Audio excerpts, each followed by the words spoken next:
Good evening. So in this video, this will be the continuation of leaching.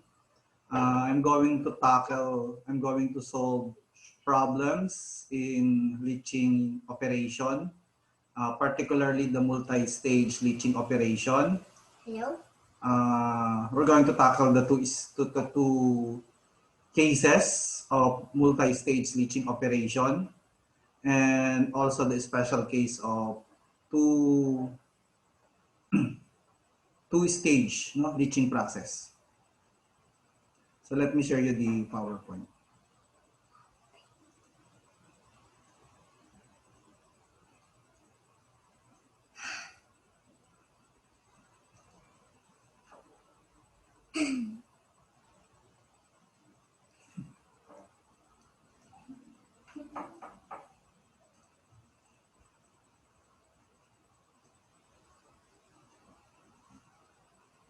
Karami makulit dito, baby. Ko, yung nagre-record si Papa. Makukuha lang ka.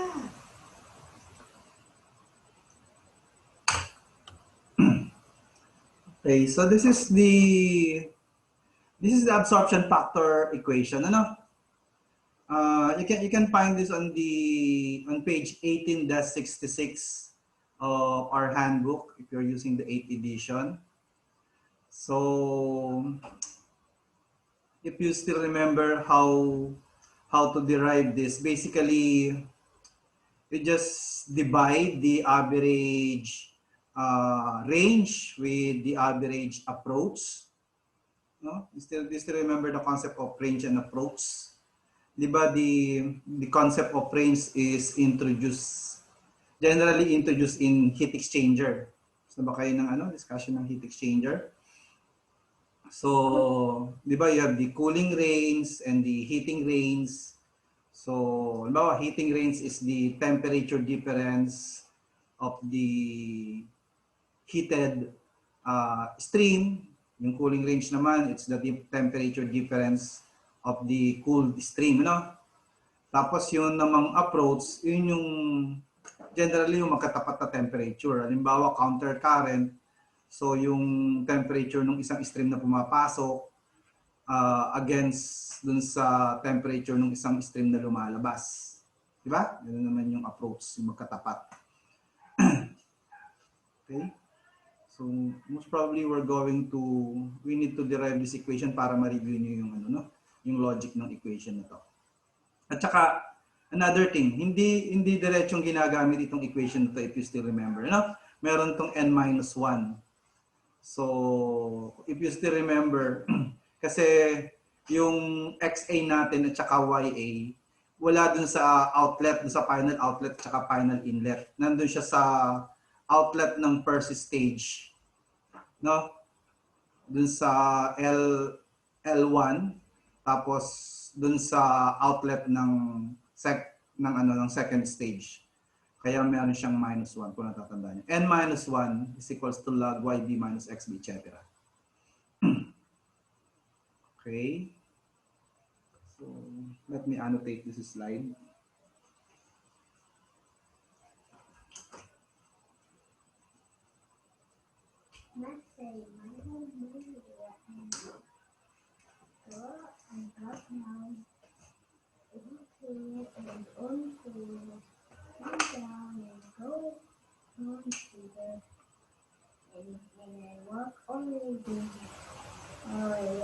Probably mas maganda siguro if we're going to if I'm going to share a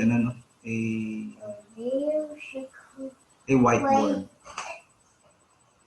Tapos derive na rin natin.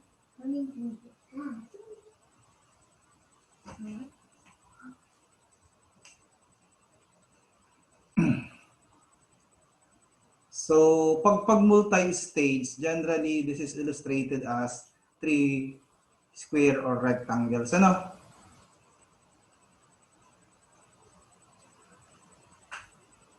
Tapos, this is stage 1, stage 2, and stage N. Tapos yung pumapasok dito, this is L sub O. This is the feed, no? Tapos we have L1. Tapos, We don't know how many stages are in between. Tapos finally, we have L sub n. Tapos right here, we have Bn plus 1. Okay. Tapos finally, we have B1 right here. Ano? Yung sinasabi ko sa inyo kanina, sa leaching, yung X sub A natin nandito. Tapos yung concentration ng final underflow. Remember, these are the underflows, ano? And these are the overflows. Ito yung may solid, di ba? Pag may solid, underflow. US, di ba? Underflow to. So ito yung concentration ng XB. Ito yung final underflow. Ito naman, so siyempre katapat ng XB is YB. Yung YA naman, katapat ng X sub A. Okay? So, ito yung apat na concentration na gagamitin nyo to calculate the number of theoretical stages. Okay? So, paano nga ba yung sinasabi ko? Paano nga din review yung absorption factor? Tandaan niyo pa ba? So, to get the n minus 1 number of stages, kasi di ba, ito yung total number. So, ang makukuha lang natin dito actually is, wala to, ano? Kaya n minus 1. Wala, hindi kasama yung first stage. So, sabi ko nga sa inyo, average range. If you still remember, ang range is YB minus YA, ano?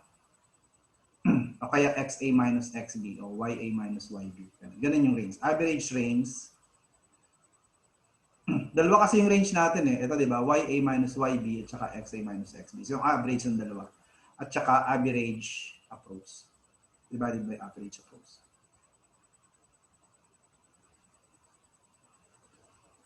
Yung approach naman, ito naman yun. Ano? YA minus XA. Yan yung approach. Okay, itong YB minus XB. So, ang concept nito parang ano lang, parang nagbibilang ka lang ng tiles. Di ba? Halimbawa, yung room nyo, 20 feet. No? 20 feet yung room nyo. Yung kwarto, no? Tapos yung isang tile, halimbawa ang sukat niya 12 inch by 12 inch or 1 feet, no? 1 feet yung 1 foot yung sukat ng tile. So ang question din is how many tiles are you going is needed, ano? Para mapuno mo yung isang hilera ng tiles yung kwarto. So it's quite simple. You just simply divide it, ano? 20 feet yung total length ng room or total width ng room, tapos yung bawat isang tiles is 1 feet, so 20 divided by 1, you will need 20 tiles. No, parang ganun din lang yung concept ng absorption factor method. I-divide nyo lang yung total length. Yung total length dito yung average range. Tapos yung size ng tiles, yung average approach. Na, ganun lamang yung concept nito. Tapos, in order to derive yung, may log, meron kayo nakitang log. Gagamitin natin yung yung type ng averaging na ginagamit ay yung logarithmic average, no? So kung matatandaan nyo pa rin sa sa heat exchanger, gumagamit tayo ng LMTD, logarithmic mean temperature difference. Tandaan nyo pa ba ito? Natakal nyo na ba ang heat exchanger? Di ba pag yung logarithmic temperature difference, logarithmic mean temperature difference, kinakalculate natin yun parang delta T1 minus delta T2. Tandaan nyo pa itong equation na ito. Lumalabas yun sa board. Tapos log delta T1 divided by delta T2. So as you can see, dito nang gagaling yung log niya. Kaya yung absorption factor equation may log. No? So halimbawa, i-apply natin to. Parang similar analogy, no? Halimbawa, average range.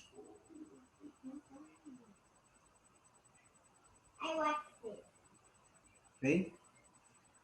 So yung range natin, yung YB minus YA, yun yung delta T1.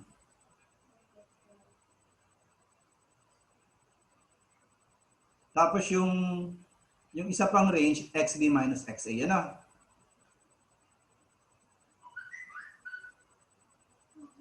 Tapos sa ilalim, you will have log YB minus Y sub A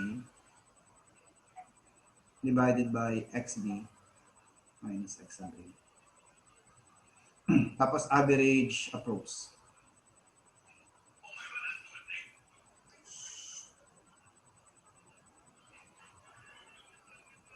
Yung approach naman, ito yun, ano? Itong YB at saka itong XB.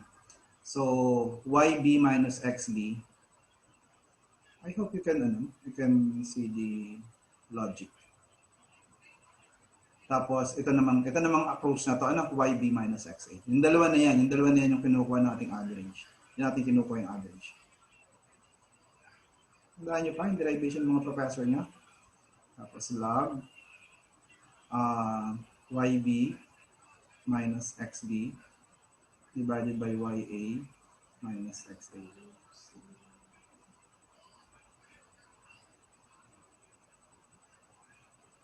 So, average range, So, ito yung sa taas, ito yung sa baba. No? So, imagine niyo halimbawa, ito yung, ganyan yung mangyayari dyan. So, ang nangyayari actually dyan, ito, tingnan niyo itong dalawang term, ito, tsaka ito. They are the same, no? Yun yung YB, tapos negative YA, dito negative din yung YA, negative XB, dito negative din yung XB, tapos yung XA positive XA, dito positive din yung XA. So, mangyayari ito magka-cancel out. Tapos ito pupunta sa taas. So, that's why yung, dun manggagaling yung, dun manggagaling yung absorption factor equation.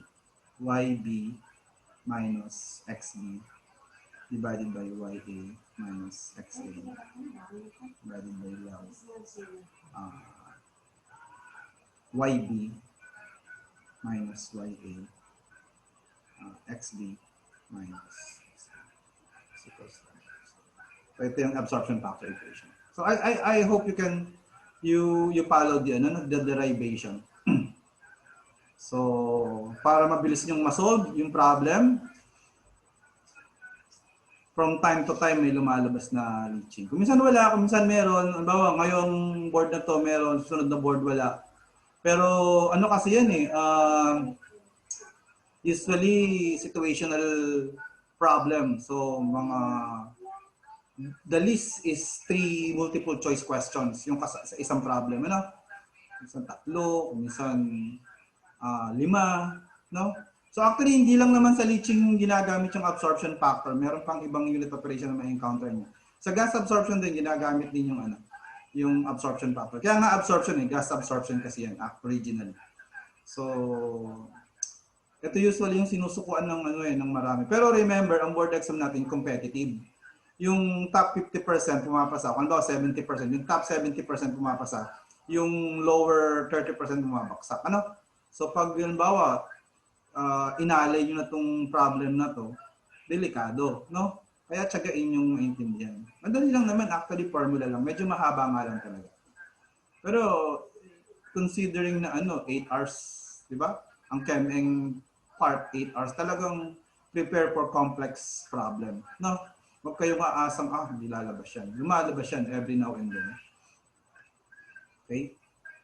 So, again, let me share the PowerPoint.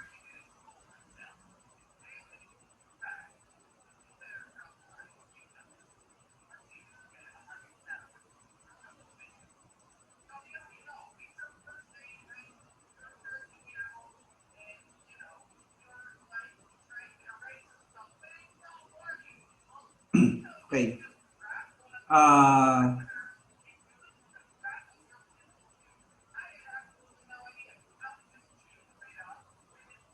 Tapos, aside from using the absorption factor equation in solving multi-stage leaching problem, meron pang isang complication. Dalawang cases. So yung case 1, pag yung given na retention, yung N, is kilogram solid per kilogram solution. No? So ang difference dito, itong isa, yung case 1, per kilogram solution. Yung case 2, yung given na retention ay kilogram solid per kilogram solvent. Okay? So, ang mangyayari, pag case 1 siya, yung concentration unit, ito yan, yung mga YB, XB, YA, XA, is in terms of kilogram solute per kilogram solution. Tandaan nyo ba? Tapos pag case 2 naman, yung concentration unit is per kilogram solute per kilogram solvent. No? So kung ano yung unit ng given na solution, ganun din dapat yung unit ng concentration. Kung ano yung unit ng given na retention, ganun din dapat yung unit ng concentration. I mean, yung kanyang denominator. No? Okay, so we're going to solve case 1 at case 2. Tapos, you're going to do the same dun sa PT nyo, ano? Sa practice test. Okay, so let's start with case 1. So, ang tawag dito sa mga ganito, situational problem. Nakita niyo na naman tong ganitong klase sa ano, di ba? Nasimulan ko nang in-introduce ko na sa inyo sa drawing, di ba?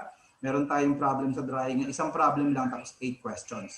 So in this particular example, we have one problem tapos 4 questions. Ang tawag dito ay situational problem. So we have 100 kilogram of seeds, no, containing 30% by mass of oil. Tapos this is extracted in a countercurrent plant. And 88% of the oil is recovered in a solution containing 55% by mass of oil. The seeds are extracted with pressed solvent and 1 kilogram of solution is removed in the underflow in association with 1.5 kilogram of insoluble matter. So mahaba, ano? So the first question is, the amount of solvent in the final extract is approximately equal to blank. So basically, itong una, kailangan yung hanapin yung B1. Tandaan nyo pa? Yung B1 yung amount ng solvent sa final extract. Ano? Kaya lang, kailangan yung i-minus yung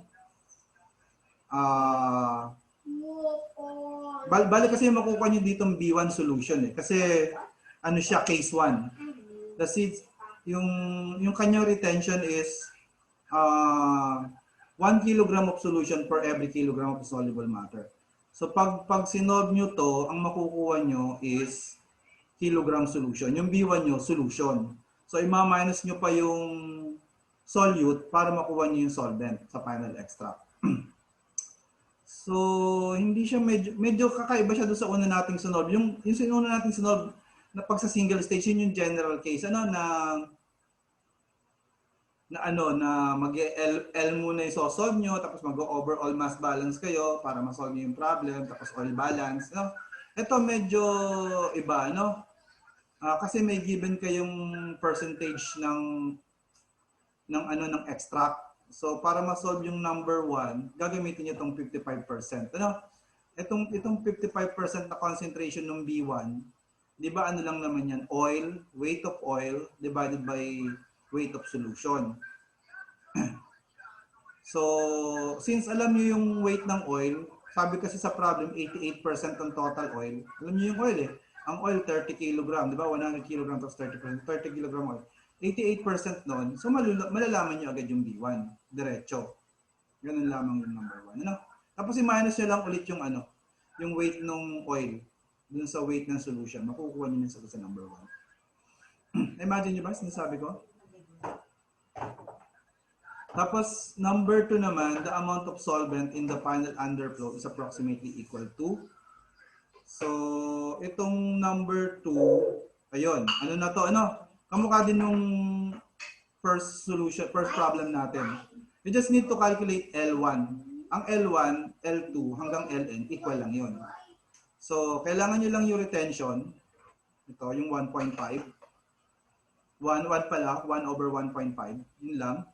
Tapos i-multiply nyo lang nung amount ng insoluble matter. Makukuha nyo na yung Ln. Tapos i-minus nyo rin lamang yung amount ng solute. So 88%. So 12 na lang. 12 na lang yung napunta sa underflow. I hope at this point nare-recall nyo na kung ano yung overflow at saka underflow matic na dapat sa inyo yun. Pag hindi pa, so balikan nyo yung video. Yung underflow, yun yung may solid. Tapos yung overflow, yun yung walang solid, yung solution lang. Sana nakakasunod kayo. Yung number 3, the concentration of oil in the solvent stream for stage 1 y sub A is approximately equal to. Ito, mag-aano lang kayo, mag-oil balance lang kayo sa stage 1 para makuha nyo itong y sub A. Tapos finally, number 4, how many ideal stages are required? Gagamitin nyo lang yung absorption factor equation. So bago nyo magamit yung absorption factor equation, syempre, ang requirement doon, dapat alam nyo yung 4 na concentrations. No? So, yung iba naman dyan given, halimbawa, itong 55%, no? Yan, 0.55. Tapos yung solvent press, o di zero lang yon. Ano pa ba? Yung Y sub A, itong number 3. So, yun yung pangatlo. Tapos yung XB, no? So, madali lang yun kasi alam niyo naman yung oil dun sa underflow. So, i-divide nyo lamang nung LM. Tapos masasolve nyo na to. Medyo mahaba nga lang kasi parang ilang step. Dalawang step, ano? XB, tapos ito. Tapos yung absorption factor. Okay, so I'm going to share a whiteboard, no? And then let's solve this one by one, ano?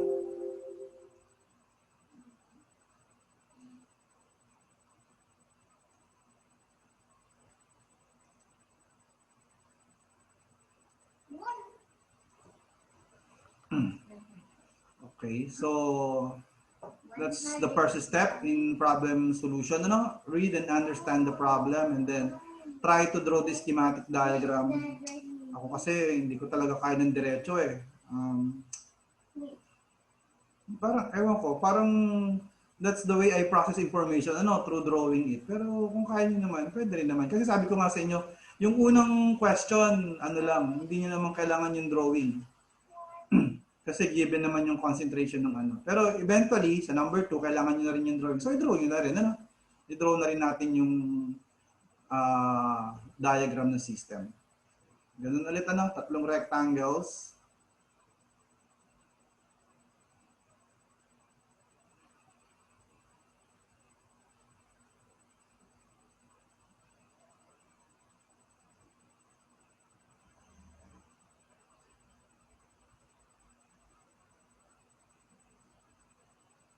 Okay, ito yung L sub O.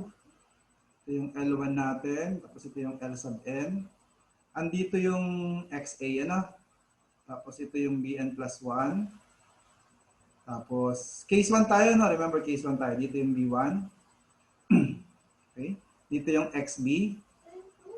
Dito yung YA. Ay, sorry. Tama, YA dito.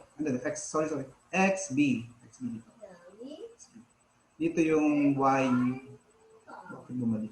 This is, sorry. This is YA and this is X.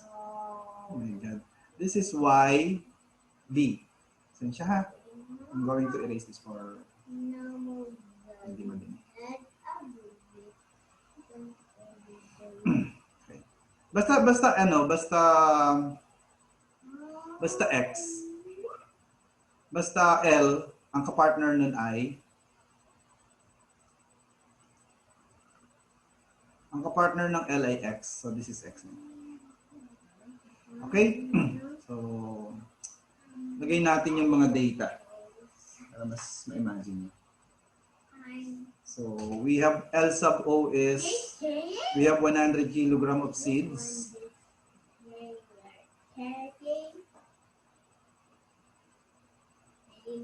Tapos we have 30% oil. So kung yung ganyan, ibig sabihin niya 70% yan inert na. Inert na, ano? Tapos dito may given tayong concentration. Ang Y1 natin ay 0.55. So as you can see, di ba, ideal leaching, ang consequence niyan, itong X sub A nyo, 0.55. Gagamitin natin yan mamaya sa calculation ng number of stages. Now, tapos itong solvent natin press, so ang YB niya automatically 0. Tandaan niyo pa? Pag press, ang YB 0. Okay. Ano pa ba? So yun lang naman. Ano? Tapos meron tayong given na retention. Ang retention natin, 1 kilogram solution yung nare-retain per 1.5 kilogram ng inert. Okay? Okay. So yung question number 1, ang tinatanong, ilan daw yung solvent dito sa B1? No? So ang gagawin natin, kakalculate muna natin yung B1 using the 0.55, this one. ang isa pa palang given, 88% yung recovery ng oil. Given din to. Ano? So alam kasi natin yung total amount ng oil. So alam natin yung oil dito sa B1. Okay. So, basically, ang B1, ang Y1,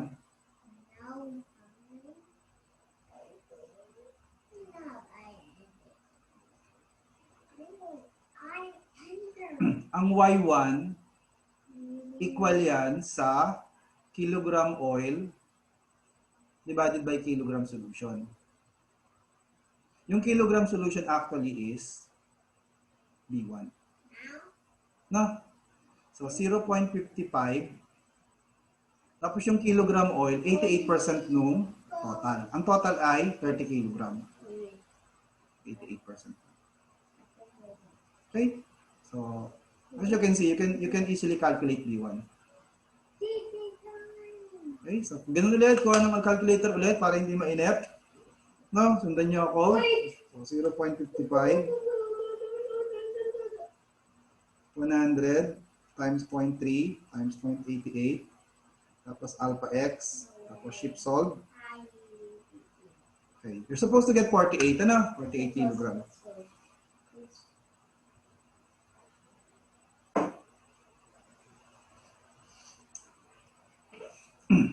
Tapos,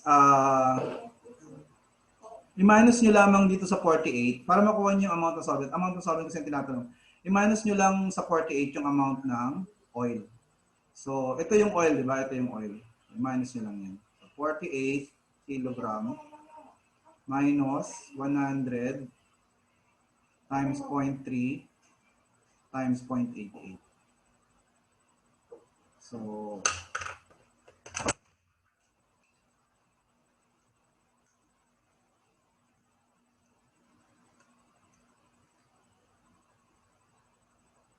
yan. You're supposed to get 21.6. Ano?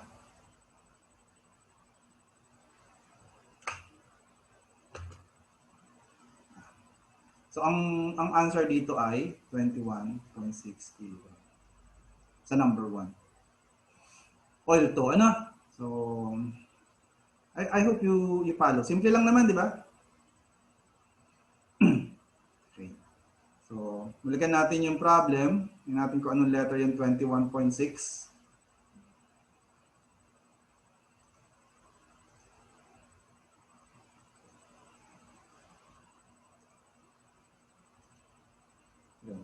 So, letter B, ano?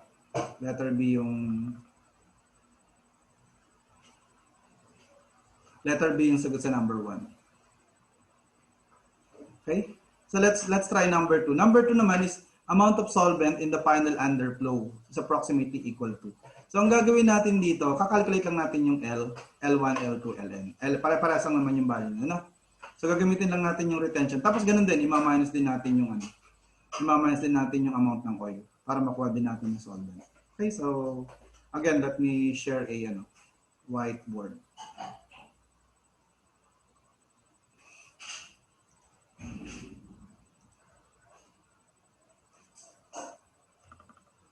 Okay. So, pwede pa naman, maikli lang naman, ano? So, ito, ganito lang yung number 2. Yung number 2, kakalculate lang natin yung Ln. Equal na yan, dire-diretso na yan, ano? Kamukha din ang ginawa natin sa first problem. So, ang total amount ng inert ay 100 kilogram. Tapos, 70% yung inert, ano? Kasi 30% yung oil, eh. Tapos, inert to, ano? 1 kilogram solution per 1.5 inert. So, ang L sub n natin is simply 100 times 0.7 to 70, ano, divided by 1.5. 46.66.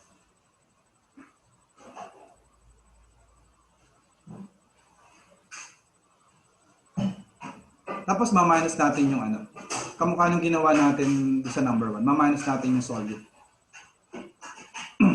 Yung, as you can, if you will observe, yung sinishare ko sa inyong problem, hindi na siya basic. Ganun kasi yung level ng board exam, ano? Hindi siya talaga basic. So, dapat prepare kayo sa ganun.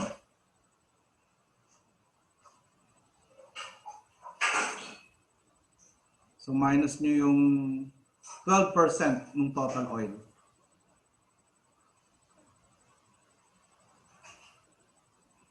Lalabas, 46.67 minus 100 times 0.3 times 0.12 ay 43.1. No? You're supposed to get 43.1 kilogram.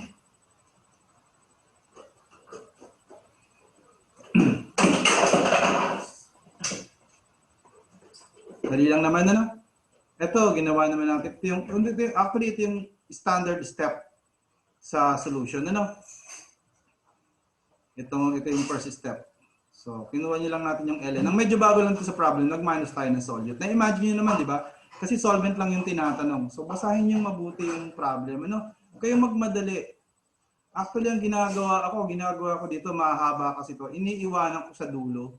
Hinahanap ko muna yung madadali. Pero just be careful na maglilikang kayo ng space do sa answer sheet. No? Diba, multiple choice yun, sinishade. So, just be careful na tama yung number na sinishade nyo. Tapos binabalikan na lang to. Make sure marami kayong dalang snacks para kain nyo yung 8 oras. Di kayo aantukin. Okay? So, 43.1 kilogram. Balikan natin yung problem. Tingnan natin kung anong letter.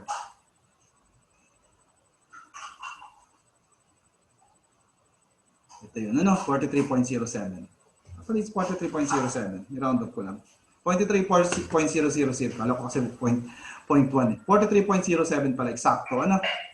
So, ito yung letter D. Tapos, number 3, the concentration of oil in the solvent stream for stage 1, Y sub A, is approximately equal to 0.55, 0.08, 0.80, 0.34. So, ito naman, number 3, mag-oil balance lang tayo sa stage 1. Tapos makukuha natin yung Y sub A.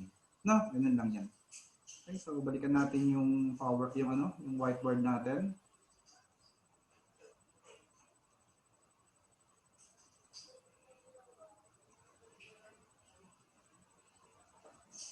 So, ang tinatanong ay dito Y sub A. So bago niyo ma-solve yung Y sub A, dapat alam niyo yung kung ano yung string dito. Dapat isang variable lang yung Y sub A lang. Yung B1, solve na natin to, B1 is 48 kilogram. Tapos ito 103, ito naman L1 na solve na rin natin, equal lang yan sa LN. LN is 46.67. Nagigets niyo ba yung sinasabi ko? Kasi pag nag-oil balance kayo dito sa stage 1 para makuha yung Y sub A, dapat Y sub A lang yung unknown variable. Pag dalawa yung unknown variable, hindi niyo masosolve yung Y sub A. So, dapat ito alam niyo rin dito yung B2. So, unfortunately, hindi pa natin alam yung B2. So, kailangan natin, yung B2 na yan, kung natatandaan nyo, equal lang yan sa Bn plus 1. Na? So, Bn plus 1, kasi tinan nyo, ang logic dyan, yung sa baba equal. So, dapat yung sa taas equal din. Kung equal yung underflow, equal yung underflow stream, ang logic dyan, yung overflow, equal din. Pero lang doon sa dulo. Siyempre sa dulo, may iba na yan. Pero yung B2, equal lang yan sa Bn plus 1. So, in order to solve question number 3, first, you need to determine Bn plus 1. So, to determine Bn plus 1, ganun din naman, mag-overall mass balance naman tayo. No? So, I'm going to erase some portion, but not all. Ito na lang siguro ang part na to.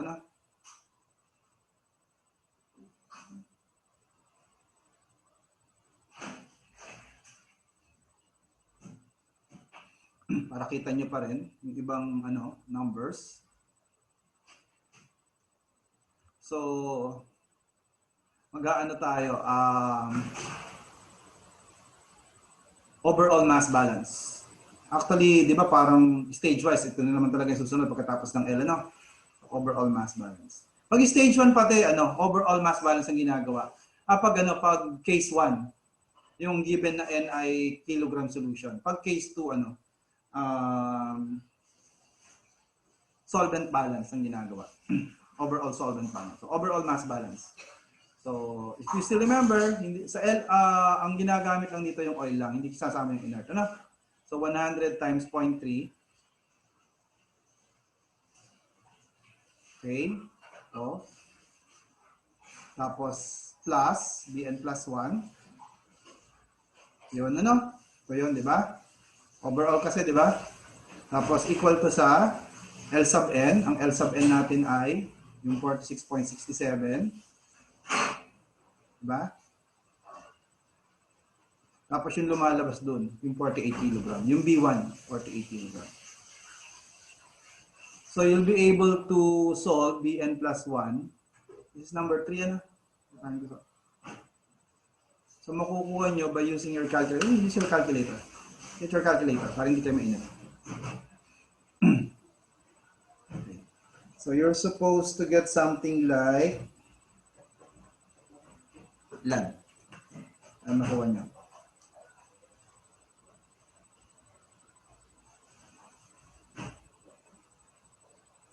You're supposed to get something like 64.67 kilogram.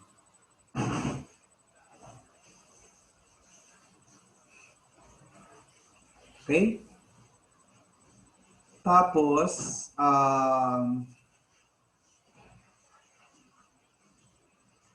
yun na.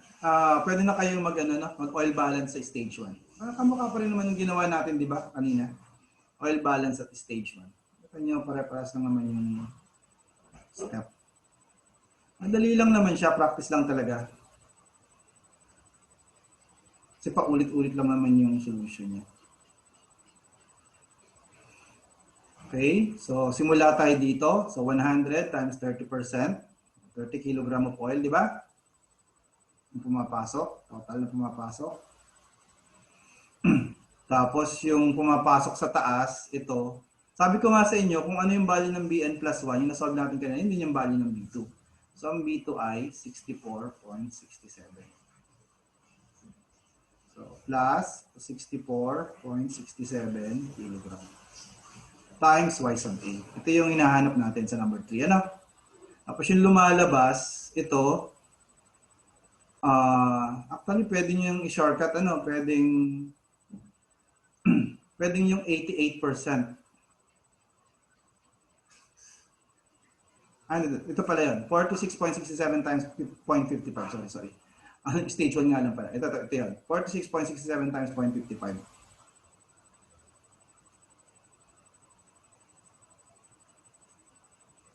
Okay, plus 48 times 0.55.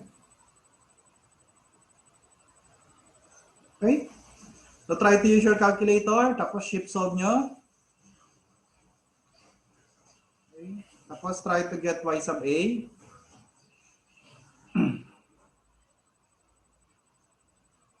Ilan lumalabas sa y sub a? 30 plus 64.67 times x is equal to 46.67 times 0.55 plus 48 times 0.55. Diba? Tapos shift solve. So y sub a, should be able to get y sub a is equal to 0.30. Kuha nyo?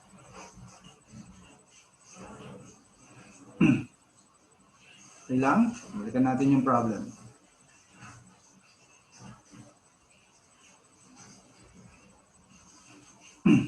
So letter D, Letter D. Okay, so finally, we're going to solve the number of stages. So, balikan ulit natin yan. Ano lang naman to? Kung natatandaan nyo, ang wala pa natin ay XB. So, solve muna natin yung XB. Tapos, kumpleto na yung concentrations natin. Substitute lang yung concentration sa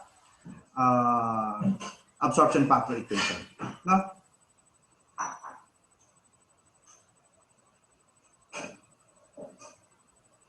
Okay. So, share ko ulit yung whiteboard.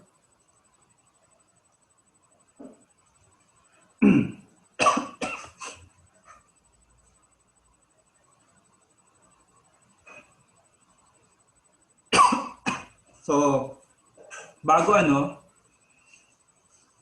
natin ilipat, lagay ko muna yung mga values. Yung y sub a 0.34. Dito yun,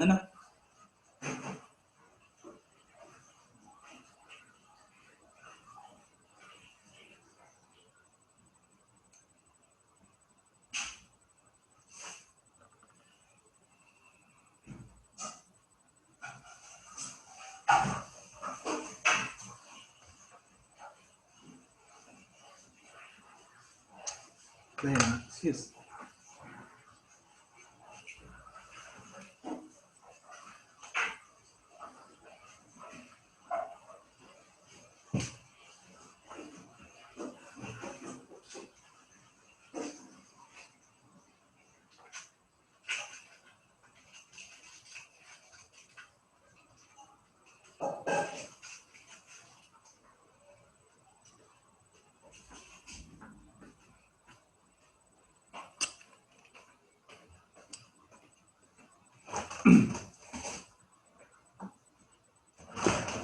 So, lagay lang muna natin yung value. Nangyari.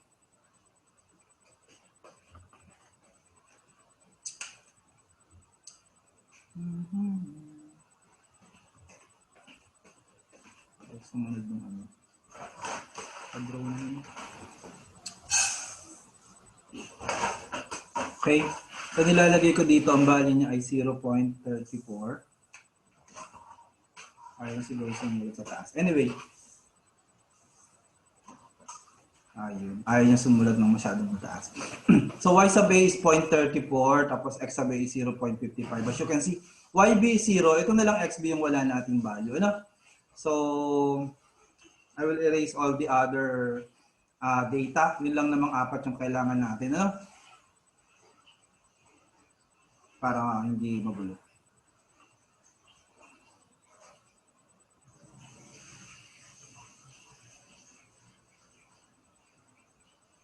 Right now, we'll try to solve the number of stages, leaching stages.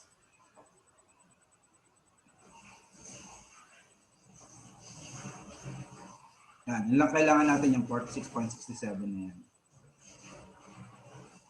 Diyan natin i-calculate yung XB muna. Ano?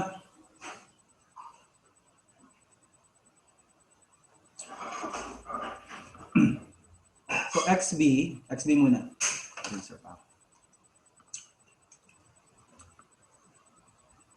Dito na lang, para malapit. Ito na. Yung XB kasi case 1 tayo, kilogram oil per kilogram solution. Case 1 tayo, di ba? So, substitute nyo lang.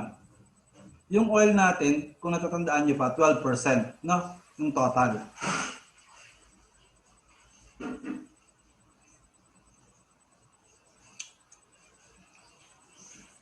Okay, 12%. Tapos, yung LN, itong kilogram solution na to, LN yan. So, ang LN natin ay 46.67 kilogram. Okay? So, ang XB, okay, get your calculator. Right, ito for XB. Ay, hindi mainit.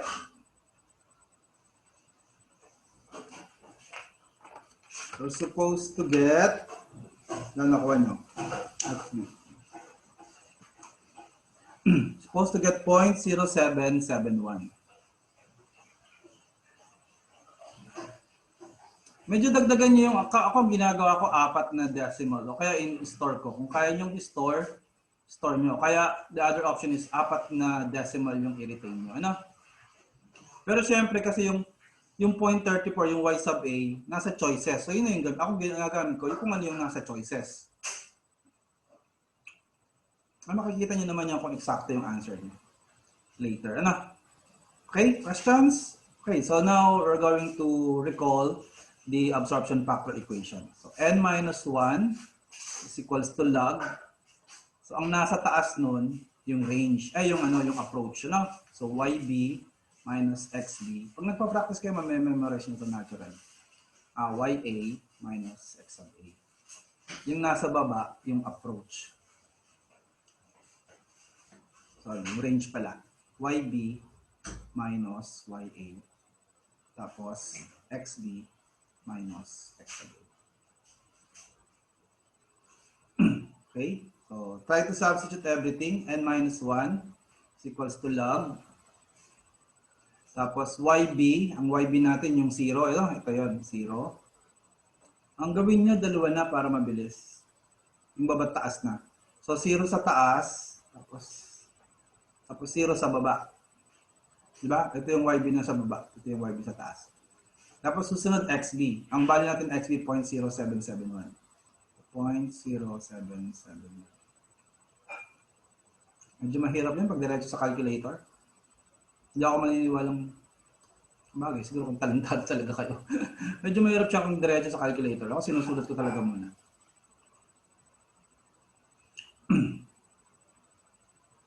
Kasi babataas eh. Tapos Y sub A. Okay? 0.34, di ba? Yung Y sub A natin. Sa ilalim siya, ano? 0.34 dito. Tapos, sa baba, dito, minus dito.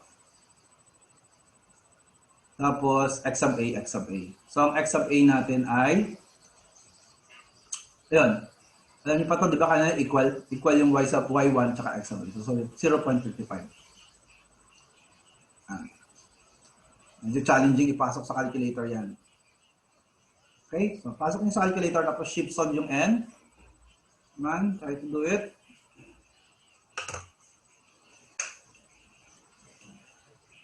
Nakuha na. Nagamit lang kayo ng ano. Diba? Nagamit kayo ng ganito. Ganitong function ng calculator. Tapos shift solve. Ano? Ayan yan. Ayan lang yan. Kung minsan hindi lumalabas eh, so lagyan nyo ng positive value, positive value, shift solve 2. Ganun. Shift solve 2 equals. May possibility bang makakuha siya ng negative? So, minsan pumapalya. So, mas mabilis, mas maganda lagyan nyo ng estimate. No? Siyempre, ang number of stages naman yan, ano, greater than 1. Most of the time, greater than 1. Kikita nyo naman, gamitin nyo yung isang number doon sa choice. Sa choices. Tingin yung hula nyo yung magiging sagot. Gamitin nyo. Okay? Palabas nyo.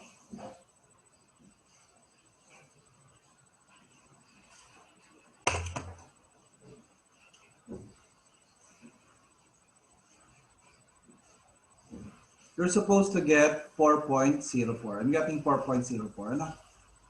Siyempre, 4.0 pa rin yan. Ano? Pag ang isang question dito eh, ano daw ba ang ginagawa? Pag stage ang tinatanong kung round up or round off. Pag tinignan niyo yung mga problem kay Gene Coplis at kay McCabe, hindi talaga sila nagra-round off at saka nagra-round up. Nire-retain nila usually mga hanggang isang decimal o 2 decimal. Kasi ideal stages pa lang yan. Ano? So pag ideal stages kasi, mag-a-apply ka pa ng efficiency. Tapos pag efficiency, tsaka ka magra-round up. Ganun yung proper way of doing it. Ganun yung nasa protocol. So, ako, pag tinanong mo ko dito, round off to. No, actually, eksakto naman siyang 4.0 eh. Di ba? So, the best answer talaga dito is 4. Kasi, alam ko, malayo naman yung 6. Di ba? Malayo naman yung 6. So, the best answer is 4. Okay? So, balikan natin yung problem.